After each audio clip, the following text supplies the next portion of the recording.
he said, why? Why are you waiting? You have time now to start it. Why? So I would say, don't feel like you're too old. I'm 56. I'm communicating with somebody on a writer's page now that's in his 80s and wrote his first book. And as far as writing a book, don't let somebody else tell you that it's not worth it or, prove them wrong. Some experts chase attention, but the smart ones build authority. You're listening to the Authority on Demand podcast, where credibility becomes your competitive advantage. Every week, we're pulling back the curtain on how founders and leaders turn expertise into inbound demand through books that position, media that converse, and strategies that actually move the needle. I'm Danielle Hutchinson, your host and Chief Creative Officer at Authority on Demand. Now, let's turn your authority into leverage. Hello, everybody, and welcome to another episode of Authors on Mission podcast. Here's a question for you today. What happens when a decorated military veteran with 33 years of service, extensive intelligence experience, and a deep understanding of human psychology decides to channel that experience into psychological fiction? Today, we're joined by Ken Webb, whose debut thriller, Trapped in Deception, draws on decades of real-world experience with the darker sides of human nature. From tank operations to intelligent work, from American Airlines to the mountains of Peru, Ken's journey is becoming a first-time author is compelling as the stories he now writes. The book is set to release in December, and we're so excited to chat a little bit about it here on today's show. Ken, welcome to the podcast. Thanks for having me, Danielle. Hey, real quick before we jump back in, if you're loving what we're doing here, hit that subscribe button and drop us a like.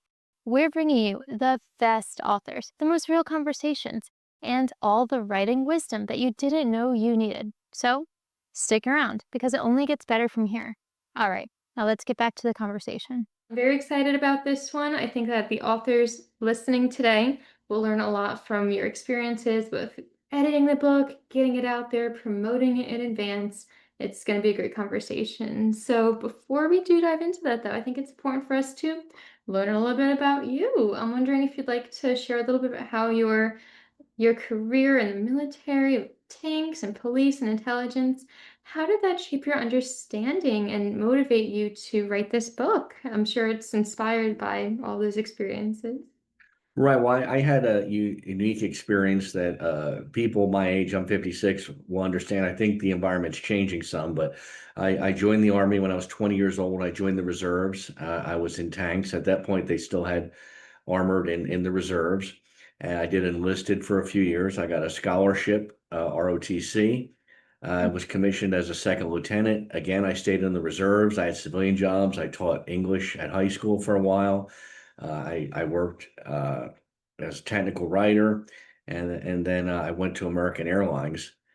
During this time, it was actually in my very early 30s that I first started mobilizing with the reserves, and it was right before 9/11. And then there was opportunities for Army reservists to go on these active tours. And so I got in I have a total of 33 years, but a total of just under 18 active, and 14 of which are military police. And then I transitioned to military intelligence and did that for 16 years. And so I enjoyed because I'd pick out these tours, I'd go to different locations, volunteer for combat zones, different things like that. It was exciting and scary at the same time. I also had a career with American Airlines, so now I'm not a pilot, wasn't a pilot, but I have a retirement coming from them too when I turned 60. So and I had flight benefits. So it was really very eye-opening. I actually wanted to be military intelligence from the time I was a lieutenant, but I didn't have the grades for it, honestly. My degree was in English literature, and my grades just weren't good enough. But I eventually transitioned, and I used a lot of that knowledge in my book. So, yeah. Yeah, and it's clear you did. I looked through what you have so far. You sent it over, and it's clear that you use those experiences very much in the whole outline and also the psychological aspects of it too. So very cool stuff. I'm wondering then, being that it is very much from your experiences, how do you balance drawing from those experiences while maintaining the fictional sides? I'm sure there's a lot of thought that went into that. Well, that's a very good question. And the reason I'm kind of laughing a little bit, my book is fiction, but every person in the book that has a speaking part is based on somebody I personally Mm. know or knew, including me. And there was a person who was a friend of mine, and I was the best man at his wedding, but he's the bad guy in the book. Of course, I've amplified their bad qualities, and it's the reason it's from Betrayal. I felt betrayed by him. So a lot of Mm. this, I'm actually there were emails in there that I changed very little. There were texts in there that I changed very little outside of the name, but the events, the things from Afghanistan, those were places I really went to. Down in Dallas, Texas, I'm familiar very much with the banks around there, but only as far as seeing them.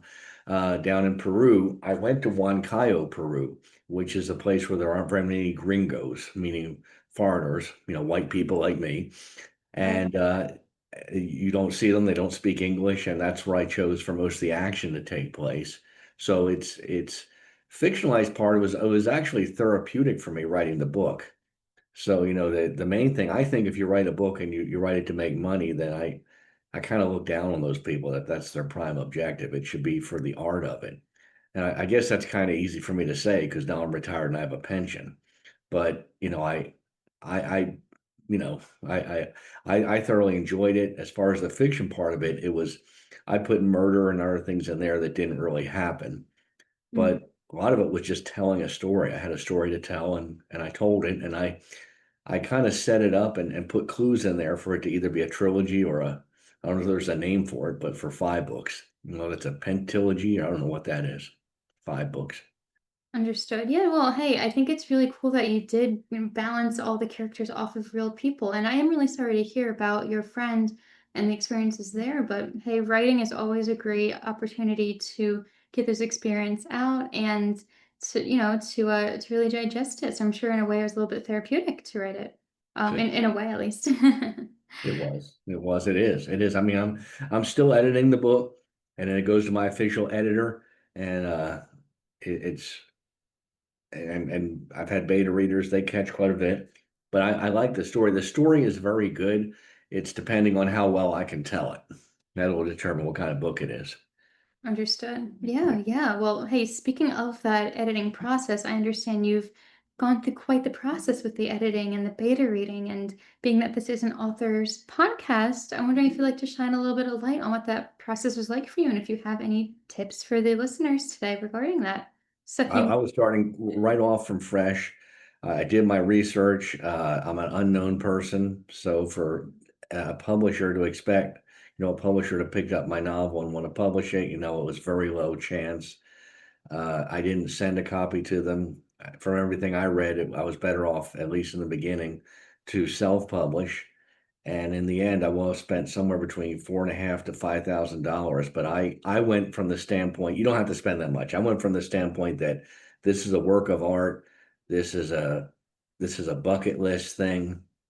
If you look at percentages, if anyone in the audience wants to use ChatGPT or Internet Explorer, Google, whatever, and look at percentages, it very few people who say I would like to write a book go through the process even to get a first draft, and then to finish it and then to publish it, the numbers get just infinitely smaller, if I can say such a thing. Infinitely, I'm not sure smaller, but they get very much smaller. And I started off on websites for writers asking, how do I do this, what's the best way? And I found some good free people on there to do it, but some people, disappointed me. People like read through half of it. I'm sorry, this isn't right. One person told me I need to just go back to the drawing board and start all over again. But only one person said that. Well, the other people said this has merit. The reason I went with beta readers and I did it on Fiverr is because paid beta readers is because now they have to finish. If they want their money, they have to finish, and if they want good feedback, if they want a 5-star review, they've got to do a good job. And I got one unpaid beta reader, two paid beta readers. I have a before this, I had my editor for developmental editing, and she didn't come cheap, but and then she did that first, and then I kind of alpha readers to begin with, but not so much. And she's going to be doing the line by line editing also. And that's scheduled for 15th of October, which I kind of did in honor of my mother. That was my mother's birthday. She died July the 30th, 2024. I'm so sorry So to hear. thank you. But just kind of to honor her, I did that. And give it to the editor. The editor needs about 3 weeks. And then, I hope to get it back. I'm gonna have another person I'm paying. I paid somebody for as an illustrator on Fiverr. I need another person to do the margins. There are programs that do this now, and my best friend is using a program, but I want, I could do my own taxes too, but I if the CPA screws up my taxes, they take responsibility. And so if I give this to someone to do the margins, they may not take responsibility financially if the book doesn't sell, but if they do something wrong, I can say go back and fix that. So it was worth it for me to pay it at least for this first book. Understood. So for everybody listening today, 2 years to do it all. Yeah. oh yes, 2 years. It's a long process. But to everybody listening, you need to know, you know what? It's a worth the investment. Sometimes you need to pay people to really do a good job and make sure they finish and provide quality feedback and quality work. Sometimes you just have to, make the I time and think it was worth it. Just like when I did a marathon when I was 25, just to do it. It's not, yeah, it's not worth it if you say, well, I want to make a lot of money. How can I do that?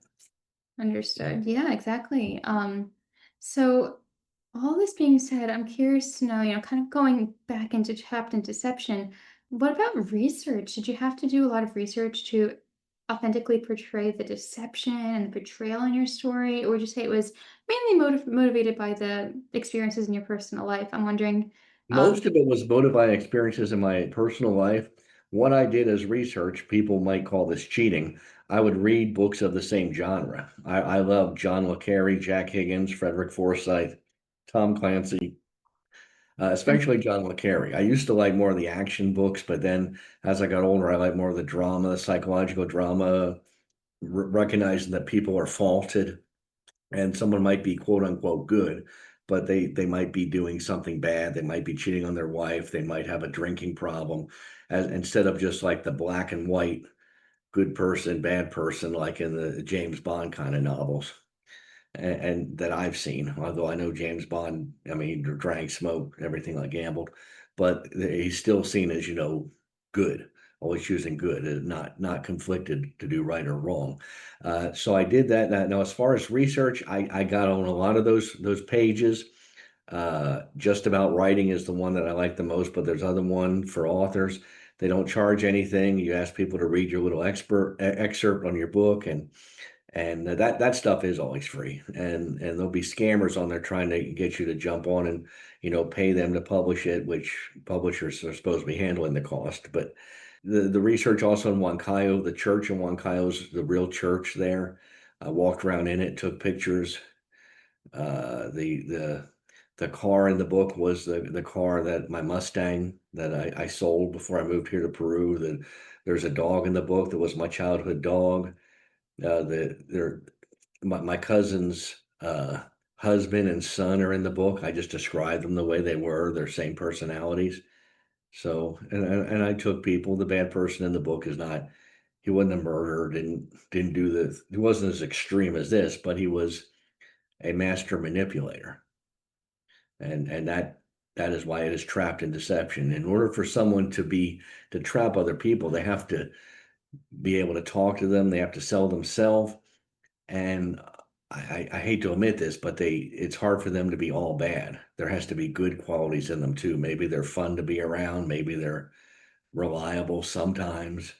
Maybe they do some good things. And it's not, if it was just black and white, a person was just a cartoon evil, then nobody'd want to be around them. Exactly. Yeah. And well, it's great to know that you mentioned before you thought that it was cheating to read other books of the topic, but I have to disagree. I think it's very important for you to get well versed, in that type of genre and what other books have done that have been successful. So it's very great that you picked up on that insight that people need to be well rounded. It's not black and white, good and bad like James Bond. It's important to have um, all sides of your characters. So Yeah. important stuff. I'm a very big fan of James Bond, by the way. The movie's not that, but I'm a huge fan. I'm just saying it's a different. If you read Ian Fleming did the James Bond, then you have the Frederick Forsyth, and you have the John le Carre. He's the more conflicted, and Ian Fleming was a real. He worked in intelligence, and John le Carre was a real spy. So he brings a flair to it. He's critical of the West and the East. So he's critical of both governments, and there's bad people on both sides. Very interesting to read him. But yeah, I read those books. I'm reading one now, and I'll dedicate, because I'm retired, I'll dedicate like an hour to reading. Just that book get me in the mood, notice things, and then you have to be careful with beta readers and editors. They mean well, but one they'll conflict each other. I'm using a mix of military time, which is 24-hour time, and I'm using AM and PM. And when it's just when it's pertaining to people that are military, I'm using the 24-hour clock. But people in the civilian world in the United States don't do that. So then I'm switching to the AM PM. And one editor said, well, you should just do AM and PM so everybody stays with it.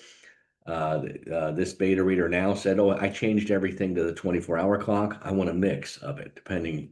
And, you know, I don't think, and nothing that I've done, although, I mean, I use footnotes in my book. Some authors do that, but I have examples of things I've done that some of these beta readers are telling me I should not do. But I have examples, and I respond to them. I say, W.B. Griffin does this. He puts explanations of his characters in the books. So that's why I did that. Or I say, well, Tom Clancy uses military time. And if it confused people, they figured it out. So when they're going on their journey, they need to remember that the editors are right most of the time, but you gotta. My current editor, she told me that this person was in line at the airport, and he said, "Where are you going?" to the woman behind him, and she commented, "If they're in the same line, they're going to the same place." Mm. That's blatantly not wrong. You go to the airport, you get in line at the American Airlines ticket counter, because I retired from American Airlines. You can go anywhere you want. You could be going internationally. If you're at domestic, your bag will just take longer to get to where it needs to be. But now, if you were to be in the American Airlines ticket counter and you said, which airline are you flying on? That would be a ridiculous question. They're all flying on American Airlines. Yeah, but it could be different destinations. Yeah. Understood. So, Yeah. yeah, to all of our listeners, the lesson to we learn from that is to take a piece of advice with a grain of salt. Some people might have one perspective, others another, but at the end of the day, it's your book. So you need to make those decisions, whether you have military time or standardized time. Either way, it's, at the end of the day, something you need to decide. So you definitely have been very great with it from beginning to end. So all this being said, though, also, you do much more than just write. I understand that you're also, you have video content on storytelling, mindset, scripture support. Would you like to walk us through a little bit about that? Yeah. How does that support So your writing platform? I retired at 53, and I spoke to my best friend who's also retired from the Army. He's a retired minister too. And I said, look, I'm too young to retire. I always thought you hear people say things like, I don't want to leave anything on the table, and but you have to know when you have enough money, when you have enough to do what you want to do. I'm single with no kids, and I like it down here. I'm living in Peru. My pension's the same no matter where I live. I don't need a car here. And and so down here, I started off, I paid a friend down here from England to do my web page, about $200, $70 a year to keep it up. And on the web page, I also put in some scripture reading, Bible reading. I read poetry in there, The Raven, Edgar Allan Poe, Rudyard Kipling, other poets in there, and some of them I put them on YouTube as well, and I got some likes, but it's not to the point that they're going to monetize. But I also study Spanish down here. I was here for a year previously, just over a year before my mother got sick and died, and so I had to go back because she got sick. And I studied Spanish 4 hours a day, 5 days a week. and I was down here and I was waiting for another contracting job. I'd been a Department of Defense contractor, and I came back to help her with my stepfather who had dementia. And then I was looking for waiting on another job. And after being down here 3 months, I was like, no, I don't, you guys didn't keep in touch with me. I'm liking what I'm doing now. I have enough money. I'm going to chase my goals. So I take Spanish. It's either going to be 2 hours a day, 4 hours a day, 5 days a week, depending on their availability. I take private, classes. It's not as expensive as the United States, but it adds up when you're taking that much. And of course, I want to finish this novel. The novel's the priority right now. I also want to get a doctorate, and I did the math on this too. And with my GI Bill, with my post 9/11 GI Bill, which is a great GI Bill, I'm better off living here. Mm. Even though it's less money because I'm doing it online, it's the cost of living here and stuff. This is basically, I'm in the Miraflores district of Lima, Peru. They are, it's similar weather to maybe Santa Barbara, California, warm most of the time. Now, they also are on the same, I think, fault line is the right term for seismic activity. So I have earthquakes and stuff here too. Wow.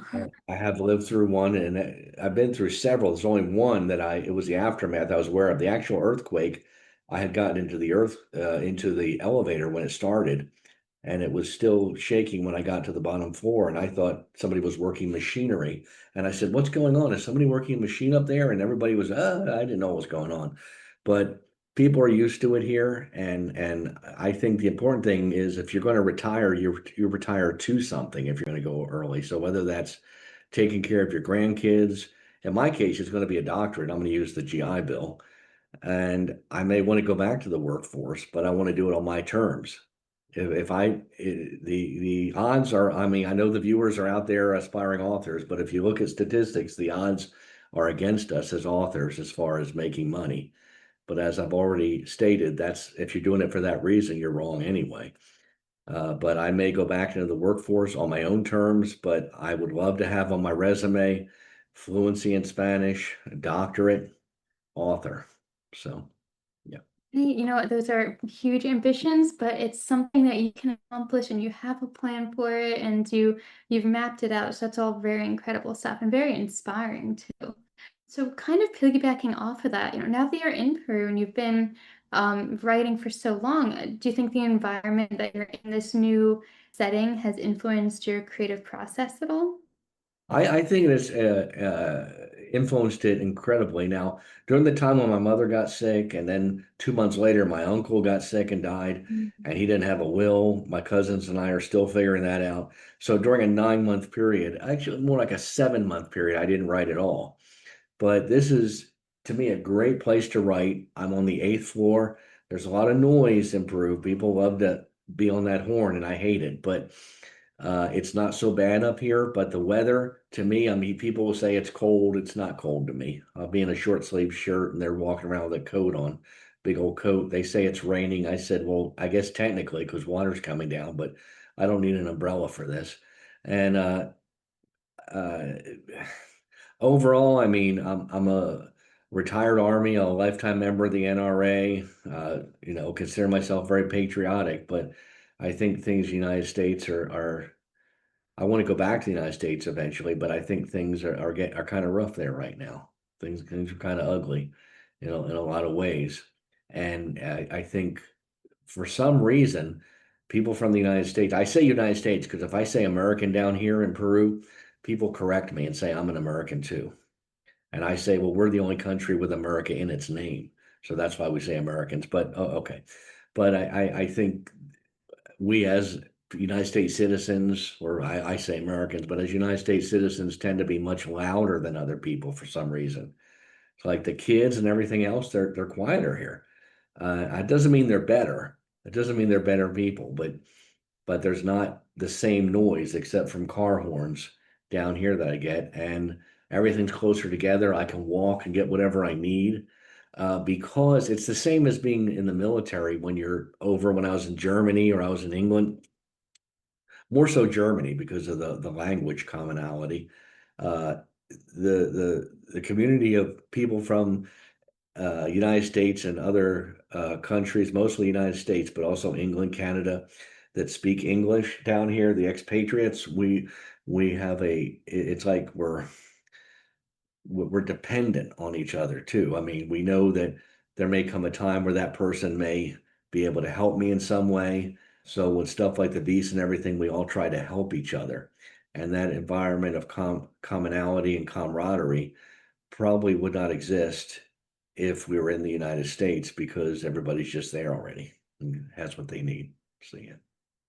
Understood. Yeah. So it's great to know that you're loving the experience there, though. And even though there is some cultural differences, it's for the benefit. And it's also good that it's influenced your life and well being so much. So amazing stuff. So, as we begin to wrap up today, I'm curious to know what other advice might you have to offer the authors on this podcast today? Anything that you wish you knew getting started that maybe others would benefit from knowing now? Yeah. So what don't change your thinking because one of my Spanish teachers in 2023 changed my thinking. I started the book in December of 2023. I told him I wanted to study Spanish, I wanted to study French, I wanted to get a doctorate, and then I wanted to write a book.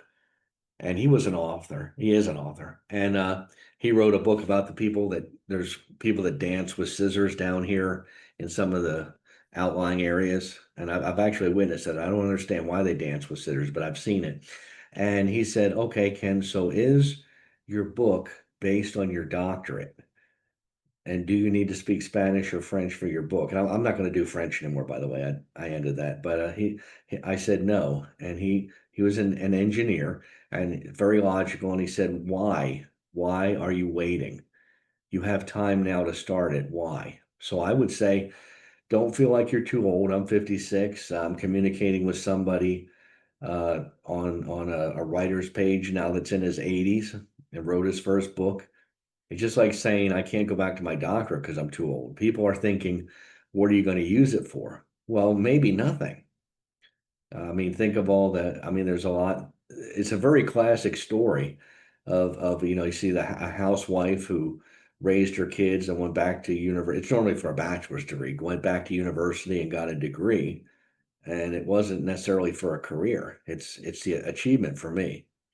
And I want to get that doctorate and I'm a goal-oriented person, and as far as writing a book, don't let somebody else tell you that it's not worth it or prove them wrong. Understood. Okay. Well, there you go. You have to really believe in yourself and you have to believe your own dreams and wishes. You can't let other people tell you differently. And you're a wonderful role model for that. So I appreciate that. And I think the audience today has a lot to learn from you. So thank you. And honestly, this whole conversation has been very insightful and very informative. And I think that everyone's very excited to know to read the book when it's released. So if people want to learn more and really want to stay up to date with the book release, what's the best way to get in contact with you? The best way, I mean, I could give my personal email, but really the website Way to stay is up to date. Ken Webb, Ken Webb with two B's, WEBB 69.com. I was born in 1969, so kenwebb.com was already taken, but Ken Webb 69, I'll never forget that because it's the year I was born. Understood. Yeah, it's a great email. We're going to put it in the description box of this podcast, and we can go ahead and click on Yeah, over well, and that's a web page. the web page. I'm sorry for Yeah, that. The web that's page. all right. Yes, Right. everybody will have the web page on the description box of this podcast today. Yes, thank you. That. So yeah, guys, it's been a wonderful conversation today. Ken's story reminds us that the reinvention and new missions can begin at any stage. Reinvention. That's the word I was looking for. It's important Yes. to reinvent yourself because I was slated. I was going to stay with as a contracting with Department of Defense, which I didn't really like, by the way. I went from being a lieutenant colonel to hey you, and it was just I guess it was my ego, but I didn't like it. I was no longer in the club. I was just kind of like an outsider, and you know. Understood. Yeah, yeah. Well, there you go. You reinvented yourself, And everyone has your transition from protecting our nation to crafting psychological thrillers shows how, the skills we develop in one area can powerfully inform our creative work in another. The discipline, integrity, resilience that your grandmother instilled in you really continues to guide your service to others and your service to storytelling. It's been an Yes. incredible episode today. So just thank you so much for joining us. It's been a All pleasure. right. Thank you, Daniel. Of course. And everybody else, keep writing, keep leading, and keep inspiring. Have a great day, everybody. That's a wrap on another episode of the Authority on Demand podcast. If today's conversation sparked something in you, don't keep it to yourself. Share this episode with a founder or leader who's ready to stop being the best kept secret in their industry. If you want to turn your expertise into inbound demand, head to authorityondemand.com to see how we help clients go from unknown to in demand. I'm Danielle Hutchinson, and I'll catch you on the next one. Now, go build some authority.